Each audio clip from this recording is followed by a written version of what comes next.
दोस्तों भारत को आज़ाद हुए ऑलमोस्ट 75 ईयर्स होने वाले हैं और ये हम सबको पता है। आज हम किसी दूसरे देश या किसी भी व्यक्ति के गुलाम नहीं हैं, ना ही हमें कोई फोर्स कर सकता है किसी के भी हिसाब से जीने के लिए। हम जो चाहे वो कर सकते हैं। लेकिन दोस्तों भले ही हमें कुछ भी करने की आज़ादी है, पर देखा जाए तो आज भी आप और हम में से मैक्सिमम लोग पूरी तरह से आज़ाद नहीं हैं। और ऐसा मैं इसलिए कह रहा हूँ क्योंकि इंडिया के 90% से भी ज्यादा लोग आज भी एक चीज की गुलामी कर रही है और वो है पैसों की गुलामी। फाइनेंशियल नॉलेज और फाइनेंशियल फ्रीडम का रोड मैप के बारे में कुछ भी पता ना होने के कारण लोग अपना पूरा जीवन वो जॉब करते रह जाते हैं जो उन्हें बिल्कुल भी पसंद नहीं होता। आप अपने आसपास के लोगों को इमेजिन करो, आपको ज्यादातर लोग ऐसे मिलेंगे जो कहेंगे कि उनकी फैमिली की रिस्पॉन्सिबिलिटीज के कारण महीने के एंड तक उनकी इनकम का कुछ भी पैसा नहीं बचता। हालांकि उनकी इनकम भी रेगुलरली बढ़ती रहती है। लाइक 5 साल पहले यदि कोई 20,000 रुपया मंथली कमाता था तो अभी उसकी इनकम बढ़कर 40,000 रुपए पर मंथ हो गई होगी। फिर भी 5 साल पहले जैसी उसकी फाइनेंशियल कंडीशन थी आज भी वैसी ही है और जिस काम को वो करता है उसे बिल्कुल भी पसंद नहीं करता, लेकिन उस काम को करते रहना उसकी मजबूरी होती है। एंड ऑलमोस्ट सभी मिडिल क्लास वालों की यही कहानी है। वैसे भी कहा जाता है कि सैलरी एक ऐसा ट्रैप है जो हमें अपने सपनों को भुलाकर किसी और के सपनों को पूरा करने के लिए पे की जाती है। सो गाइज इस वीडियो में हम बात करने वाले हैं कि लिटरेसी में तो हमारा देश काफी तेजी से आगे बढ़ रहा है, लेकिन क्यों इंडिया अभी भी फाइनेंशियल लिटरेसी में बहुत ज्यादा पीछे है और कैसे बस कुछ सिंपल स्टेप्स और बेसिक फाइनेंशियल नॉलेज से हम फाइनेंशियल फ्रीडम को अचीव कर सकते हैं और फुल्ली इंडिपेंडेंस वाली लाइफ जी सकते हैं। सो प्लीज वीडियो को पूरा देखना। तो गाइस शायद आपको पता होगा कि हमारा एजुकेशन सिस्टम सिर्फ 200 साल पुराना है। उससे पहले फॉर्मल एजुकेशन बस बेसिक नीड्स के लिए ही दी जाती थी, लेकिन जैसे ही पूरी दुनिया में बिजनेस और इंडस्ट्रियलाइजेशन का दौर चला, पूरी दुनिया में बड़ी बड़ी फैक्ट्रीज लगनी स्टार्ट हुई, तो बड़े बड़े पूंजीपतियों को एहसास हुआ कि स्किल्ड एंड एजुकेटेड वर्कर्स की जरूरत पड़ेगी और सिर्फ इसी वजह से भारी मात्रा में स्कूल्स और कॉलेजेस की शुरुआत की गई और इन एजुकेशनल इंस्टीट्यूशंस में स्टूडेंट्स को ऐसा ट्रेन किया जाने लगा ताकि वो बिना ज्यादा सवाल जवाब किए हर काम को कर सके जो उद्योगपति उनसे चाहते हैं। एंड इस एजुकेशन सिस्टम को मार्केट में ऐसे पोर्ट्रे यानी कि प्रस्तुत किया गया कि ये हर किसी के लिए बेनिफिशियल है और उनके लिए एम्प्लॉयमेंट के नए नए अपॉर्चुनिटीज उपलब्ध कराएगा। और नो डाउट आज का एजुकेशन सिस्टम कुछ लोगों के लिए बेनिफिशियल भी है, लेकिन मोस्ट ऑफ द पीपल के लिए इसका यूज ना के बराबर है। सो यदि शॉर्टकट में कहें तो एजुकेशन सिस्टम अमीरों द्वारा अपने लिए वर्कर्स प्रोड्यूस करने की एक फैक्ट्री की तरह था और आज भी हम इसी एजुकेशन सिस्टम को फॉलो करते हैं, जिसमें बस यही सिखाया जाता है कि आप कैसे एक अच्छा नौकर बन सको।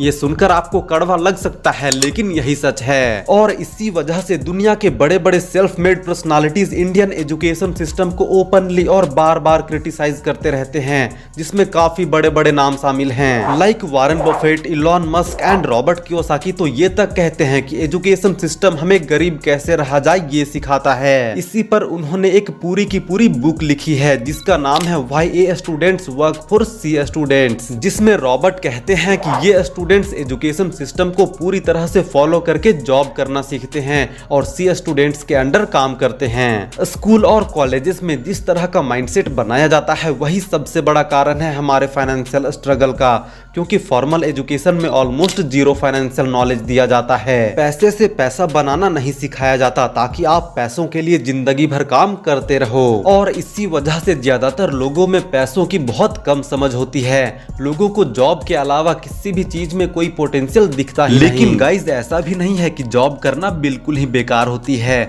आप जॉब करके भी फाइनेंशियली इंडिपेंडेंट हो सकते हो। तो यदि आप सच में फाइनेंशियल फ्रीडम को अचीव करना चाहते हो तो यहाँ से इस वीडियो को अपने माइंडसेट को चेंज करके एक अलग माइंडसेट से देखो। जैसे कि आपने पैसों के बारे में आज से पहले जो कुछ भी पढ़ा होगा या अपने पेरेंट्स से और पड़ोसियों से सुना होगा उन सब चीजों को भूल जाओ। सो अब वीडियो में आगे बढ़ते हैं और सब कुछ सिंपल रखने के लिए 3 स्टेप्स में डिवाइड करेंगे। तो पहला स्टेप है गोल सेटिंग। आपको फाइनेंशियल फ्रीडम अचीव करने के लिए सबसे पहले ये डिसाइड करना होगा कि आपको फाइनेंशियली इंडिपेंडेंट होने के लिए कितने अमाउंट की जरूरत है। और गाइज ये अमाउंट इतना होना चाहिए जिससे आप उतना पैसिव इनकम जनरेट कर सके जितने में बिना काम किए आपके सारे एक्सपेंसेस आराम से कवर हो सके। इसे ज्यादा अच्छे से समझने के लिए एक रियल लाइफ एग्जांपल लेते हैं तो एक बड़ी ही फेमस बुक है जिसका नाम है फाइनेंशियल फ्रीडम। इसके लेखक हैं ग्रांट सबाटियर। तो इन्होंने इस किताब में बताया है कि एक टाइम था जब वे बहुत गरीब थे। 24 साल की उम्र में जॉब से निकाले जाने के बाद ग्रांट सबाटियर अपने पेरेंट्स के साथ ही रह रहे थे। तब उनके बैंक अकाउंट में सिर्फ $2 ही बचे थे और उनके पास एक न्यू जॉब ढूंढने के लिए बस 3 महीने ही थे, क्योंकि 3 महीने बाद उसके पेरेंट्स उसे घर से निकाल देते। हालांकि ये सुनकर आपको अटपटा लग सकता है कि कोई भी पेरेंट्स अपने बेटे को घर से निकाल सकता है, लेकिन फॉरेन कंट्रीज में ऐसा अक्सर होता है।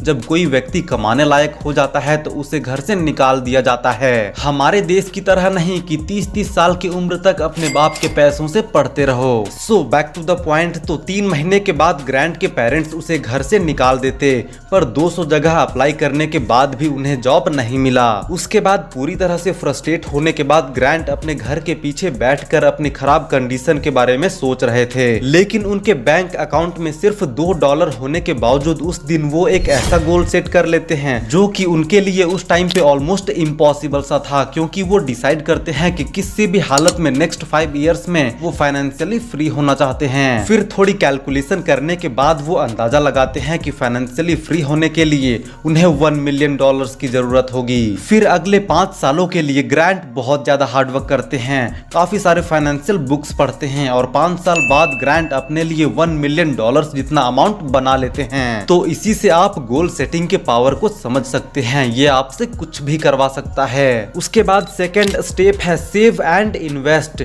तो दोस्तों फाइनेंशियली फ्री होने के लिए गोल सेटिंग करने के बाद सबसे इंपॉर्टेंट चीज है पैसों को सेव करना और फिर उसे अच्छे जगह पर इन्वेस्ट करना, क्योंकि आप जीवन भर कितना भी पैसा कमा लो, यदि आप पैसों को बचाने और निवेश करने की आदत नहीं डालोगे तो आप असली अमीर कभी नहीं बन सकते और जिंदगी भर आपकी पैसों की टेंशन कभी खत्म नहीं होगी। तो यदि आपकी इनकम कितनी भी कम हो, हालांकि ज्यादा हो तो बहुत अच्छी बात है, लेकिन आपकी इनकम कम भी है तो भी आप डिसिप्लिन मेथड से अच्छी जगह एक छोटा सा अमाउंट भी इन्वेस्ट करके पावर ऑफ कंपाउंडिंग की वजह से फाइनेंशियली इंडिपेंडेंट हो सकते हो। और यदि आपको अभी तक भी पावर ऑफ कंपाउंडिंग का कॉन्सेप्ट नहीं पता तो इस पे डिटेल्ड वीडियो का लिंक आपको डिस्क्रिप्शन में मिल जाएगा। आप महीने का सिर्फ कुछ हजार रुपए ही इन्वेस्ट करके अपनी नेटवर्थ को करोड़ों में ले जा सकते हो। उसके बाद दोस्तों जो तीसरा स्टेप है वो है डिसिप्लिन एंड पेशेंस। तो जब एक बार आप प्रॉपर रिसर्च करके किसी भी इन्वेस्टमेंट को पिक कर लोगे या किसी अच्छे फंड में SIP स्टार्ट कर दोगे तो उसके साथ कोई छेड़छाड़ नहीं करोगे और उसे लॉन्ग टर्म तक होल्ड करोगे या कंटिन्यू रखोगे, क्योंकि वारन बफेट कहते हैं कि आप किसी भी इन्वेस्टमेंट को जब तक ग्रो करने का टाइम ही नहीं दोगे तब तक वो आपको बड़ा प्रॉफिट कैसे बनाकर दे सकता है। सो गाइज ओवरऑल इस वीडियो में हमने काफी सारी चीजों के बारे में बात कर लिया और जो लोग थोड़े स्मार्ट होंगे वो इस वीडियो का मैसेज समझ गए होंगे। बाकी इस वीडियो से आपको थोड़ी सी भी वैल्यू मिली हो तो प्लीज वीडियो को लाइक करो एंड चैनल को सब्सक्राइब करो।